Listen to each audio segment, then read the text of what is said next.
হলিউডের বহুল প্রতীক্ষিত সিনেমা দ্য ওডিসি মুক্তির আর মাত্র কয়েকদিন বাকি।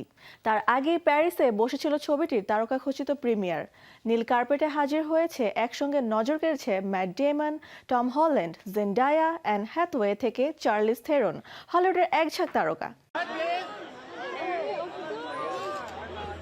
মুক্তির আগেই বিশ্বজুড়ে বাড়ছে ক্রিস্টোফার নোলানের নতুন সিনেমা দি ওডিসিকে ঘিরে উন্মাদনা। সেই আবহ আরও জমিয়ে তুলল সিনেমাটির প্যারিস প্রিমিয়ার।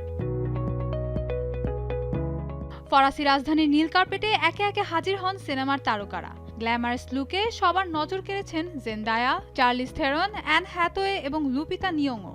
তাদের স্টাইলিশ উপস্থিতি মুহূর্তে সামাজিক যোগাযোগ মাধ্যমে আলোচনার বিষয় হয়ে ওঠে। প্রিমিয়ারে উপস্থিত ছিলেন সিনেমার কেন্দ্রীয় চরিত্র ওডিসিয়াসের ভূমিকায় অভিনয় করা ম্যাট ডেমন। তার সঙ্গে ছিলেন সহশিল্পী টম হল্যান্ড এবং জন লেগুইজামো। ভক্তদের শুভেচ্ছা গ্রহণের পাশাপাশি সিনেমার নানা বিষয় নিয়েও কথা বলেন তারা। প্রাচীন গ্রিক মহাকাব্য ওডিসি অবলম্বনে নির্মিত এই সিনেমায় পরিচালক ক্রিস্টোফার নোলান ইতিহাস, পৌরাণিক কাহিনী এবং আধুনিক চলচ্চিত্র প্রযুক্তির সমন্বয়ে তুলে ধরেছেন এক মহাকাব্যিক অভিযানের গল্প। চলচ্চিত্রটি নিয়ে শুরু থেকেই দর্শকদের আগ্রহ ছিল তুঙ্গে।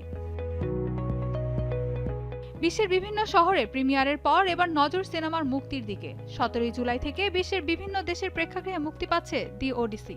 এখন দেখার অপেক্ষা নোলানের এই মহাকাব্যিক নির্মাণ দর্শকের প্রত্যাশা কতটা পূরণ করতে পারে। Mahbuba Mostarin, showbiz tonight.